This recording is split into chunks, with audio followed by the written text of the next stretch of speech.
வணக்கம். செம்பியன் செல்வியின் வலையொலியை பார்த்து கொண்டிருக்கிற அனைவரும் வாழ்க வளமுடன். இன்றைக்கு நான் ஒரு செய்தியை உங்களோட பகிர்ந்து கொள்ளலாம்னு இருக்கிறேன். அது என்ன செய்தி என்று சொன்னால், இப்போ நீங்கள் கொஞ்ச நாளாக பார்த்து கொண்டிருப்பீங்கள், யாழ்ப்பாண போதனா வைத்தியசாலையில் இப்போ அண்மையிலையும் ஒரு குழந்தை பேட்டுக்கு வந்த கர்ப்பிணி பெண் மரணமடைந்திருக்கிறார், சாவடைந்திருக்கிற சம்பவத்தை நீங்கள் பார்ப்பீங்க. அதுக்கு முதலும் நான் முகநூல்களில் பார்க்கக்கூடியதாக இருந்தது, இந்த பிறந்த குழந்தைகள் இறந்த செய்தி, இப்போ இன்னொரு தாய் இறந்த செய்தியையும் நீங்கள் பார்த்துருப்பீங்க. அதோட அதுக்கு முதல் நீங்கள் பார்த்தீங்கள் என்று சொன்னால், மன்னாரில் ஒரு பெண் குழந்தை பேட்டுக்கு போன பெண் இறந்திருக்கிறார், சிந்துஜாண்டு நினைக்கிற நம்மட பேர். அப்படி தொடர்ந்து இந்த சம்பவங்கள் நடந்து கொண்டு இருக்குது. அதிலேயும் மிக வருத்தமான சம்பவம் என்று சொன்னால், இந்த யாழ்ப்பாணம் போதனா வைத்தியசாலை, அது டீச்சிங் ஹாஸ்பிட்டல். அப்படி போதிக்கிற ஒரு வைத்தியசாலையில இப்படியான குழந்தை பேட்டுக்கு வார அம்மாமார் சாகிறது என்று சொல்றது மிகவும் ஒரு பாரதூரமான விடயம். அது நாங்கள் அந்த விடயத்தை உண்மையில கடந்து கொண்டு போக இயலாது. அது ஒரு காரணம் என்னென்று சொன்னால், இப்போ யாழ்ப்பாண போதனா வைத்தியசாலை என்று சொல்லிக்கல, அது பெரிய வைத்தியசாலையாக இருப்பினும் இருக்குது. அதே வேளையில பயிற்சி அளிக்கிற வைத்தியசாலையும் அது. அப்போ அப்படிப்பட்ட வைத்தியசாலையை ஆக்கள் தெரிவு செய்யக்குள்ள முழு நம்பிக்கையோட வருவினோம். ஓகே, இந்த வைத்தியசாலையில் எங்களுக்கு தரமான சிகிச்சை சரியான முறையில் கிடைக்கும் என்ற நம்பிக்கையோடு தான் அந்த வைத்தியசாலைக்கு நான் முக்கியமாக இதில் கதைக்க விரும்புகிறது கர்ப்பிணி தாய்மார்களை பற்றி. அவைகள் வருவினோம். ஓகே, நாங்கள் எங்களோட குழந்தையை சுகமாக பெற்றுக்கொண்டு வீட்டுக்கு திரும்புவோம்ன்ட்டு பெரிய ஒரு நம்பிக்கை. என்ன அப்படி நம்பிக்கையோட வார இடத்துல இப்படியான மரணங்கள் நடக்கிறது இப்போ சிலவுகளை தவிர்க்க முடியாமல் இருக்கிறார். அது பிரச்சனை இல்லை, தற்செயலாக ஏதோ ஒரு பிரச்சனையாலே அந்த மரணம் நிகழ்ந்தான்னு சொன்னால் அதை நாங்கள் ஓரளவுக்கு அதை ஏற்றுக்கொள்ள கூடுமென்று நான் சொல்ல, அது வேற வழி இல்லை, என்ன செய்யலாம் அந்த மாதிரி ஒரு நிலை இருக்கு. ஆனால் இப்ப இந்த மரணங்கள் தொடர்ச்சியாக தாய் சாகிறது, பிள்ளை சாகிறது என்று சொல்லிக்கல, அது ஏன் நடந்தது என்று சொல்றது என்ற அந்த காரணத்தை அந்த வைத்திய அதிகாரிகள் மக்களுக்கு தெளிவுபடுத்த வேணும். ஏனென்று சொன்னால், அந்த குடும்பங்கள் அந்த நேரங்கள்ல ஒரு மரணம் நடந்துட்டுன்னு சொன்னால் அவை உருக்குலைஞ்சு போடுவினோம். திருப்பி அவையால அது என்ன செய்யறதுன்னு தெரியாத ஒரு நிலைமைக்கு அவைகள் போயிடுவினோம். அப்ப அப்படியான நிலைமைகளுக்கு அவைகள் போய் முடியவே திருப்பி இதுகளுக்காக போராடுற அந்த மன தைரியம் கூட அவங்களுக்கு இருக்காது. அவ்வளவு தூரத்துக்கு உடைஞ்சு போயிடுவினோம்.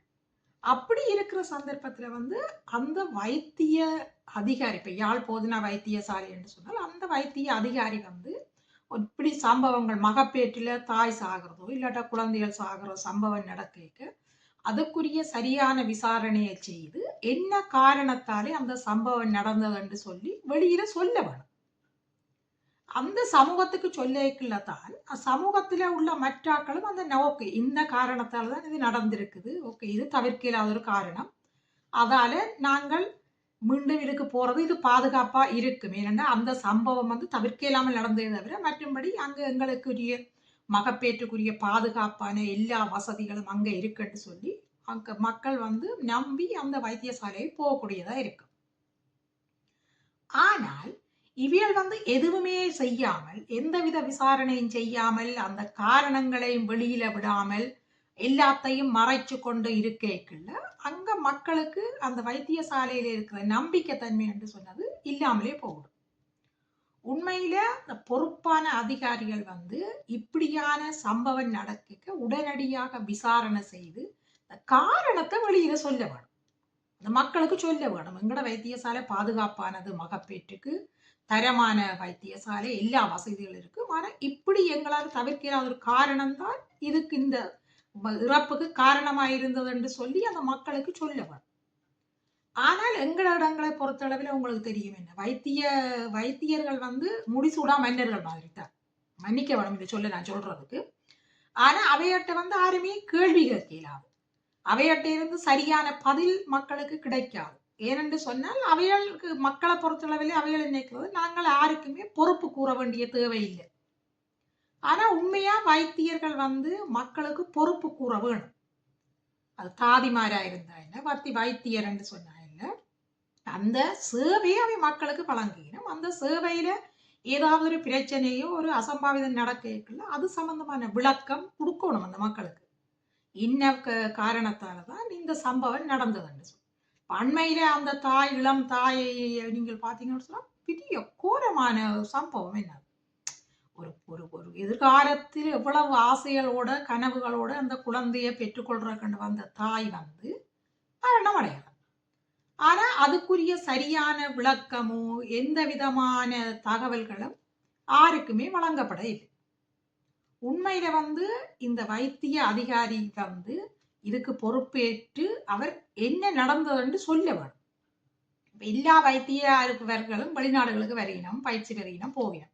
ஆனால் இங்க ஒரு பொறுப்பு கூறல்ன்றது இருக்கு. ஆனா எங்கட நாடுகளில் என்ன நடந்தாலும் எந்த விதமான பொறுப்பு கூறலும் இல்லாமல் அப்படியே கடந்து அடுத்த இதுக்கு போயிடுவேன். அதால இனிமேல் இப்படி சம்பவங்கள் வைத்தியசாலைகள்ல நடக்கல அதுக்குரிய தகுந்த சரியான விசாரணை நடத்தப்பட வேண்டும். விசாரணை முடிவில் என்ன காரணம் என்றது சொல்லி அது வெளிப்படுத்த வேணும். வெளிப்படுத்துவதன் மூலம்தான் மக்களுக்கு நம்பிக்கை கொடுக்கக்கூடியதா இருக்கு.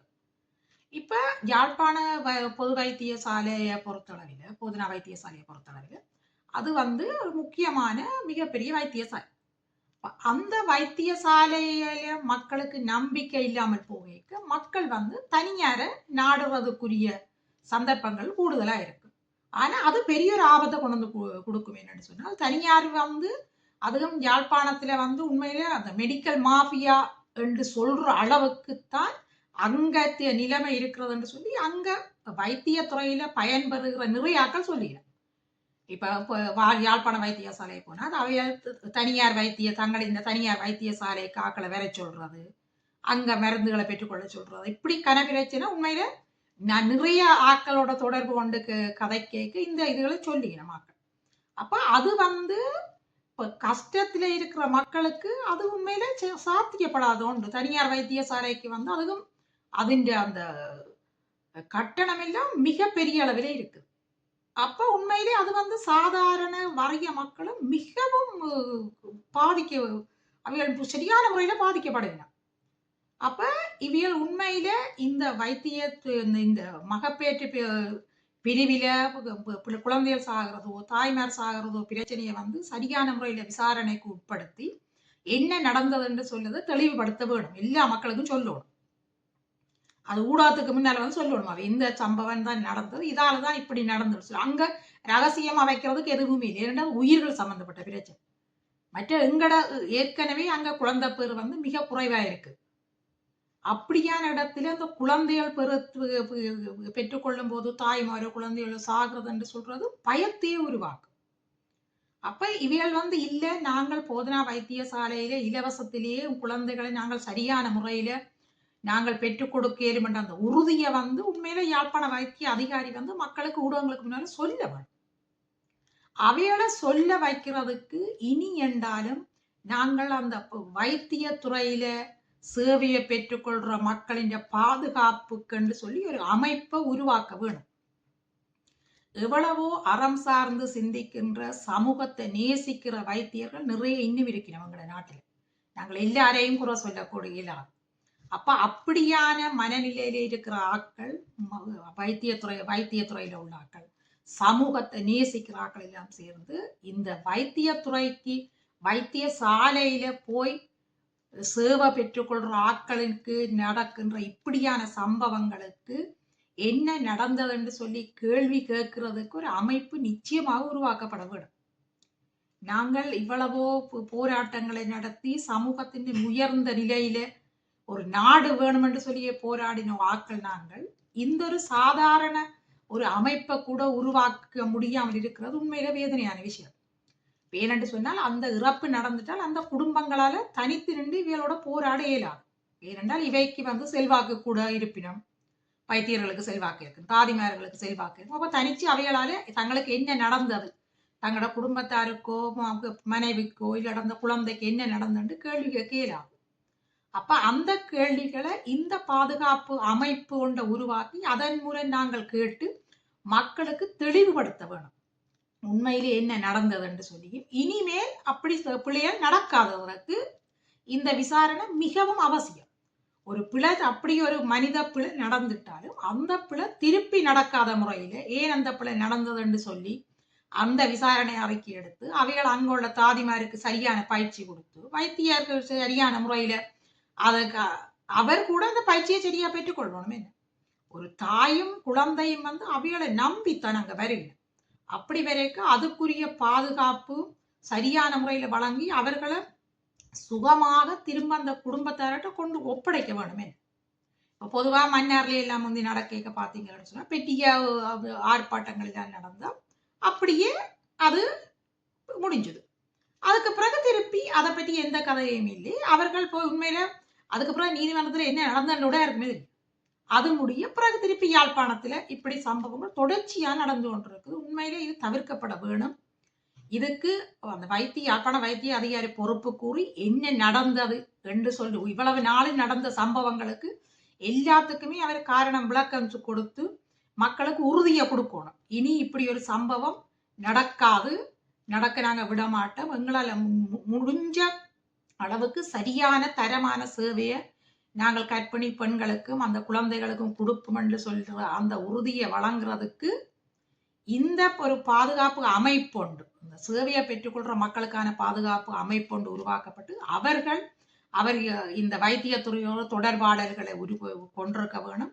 அதுக்குரிய எல்லா நடவடிக்கைகளையும் இந்த சம்பவங்களுக்கு ஊடாக நாங்கள் இதை உருவாக்கி இனிவரும் காலங்கள்ல இந்த வைத்தியசாலையை நாடி போராக்கள் தரமான பாதுகாப்பான சேவையை பெற்றுக்கொண்டு தாயும் சேயும் சுகமாக வீடு சேர்றதுக்குரிய வழிவகைகளை செய்யறதுக்கு அங்க உள்ள அறம் சார்ந்து சிந்திக்கிற வைத்தியர்கள், சமூகத்தை நேசிக்கிற சமூக ஆர்வலர்கள் இவையெல்லாம் சேர்ந்து ஒரு அமைப்பை உருவாக்கி இந்த மக்களை பாதுகாக்க வேணும்.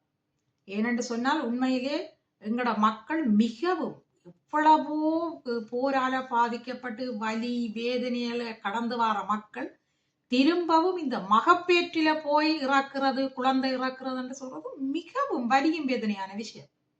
அப்ப அதை நீங்கள் இனிமேல் இப்படி சம்பவங்கள் இயன்ற அளவுக்கு நடக்காத முறையில ஒன்று அந்த வைத்தியசாலையில் உள்ள வைத்திய அதிகாரிகள் வைத்தியர்கள் அதுக்கு உறுதியை தர வேணும். இப்படியான அமைப்புகளை உருவாக்கி அவர்களோட தொடர்பாடலை மேற்கொண்டு நாங்களும் எங்களோட மக்களுக்கு அந்த உறுதியை கொடுக்க வேணும். இது கட்டாயம் எங்களோட சமூகத்துக்கு தேவையான ஒன்று. அதன் மூலம் இந்த யாழ்ப்பாண அதுவும் போதனா வைத்தியசாலை டீச்சிங் ஹாஸ்பிட்டல்ல இப்படி நடக்கிறதுன்னு சொல்றது உண்மையில சரியான மன வேதனையான விஷயம்.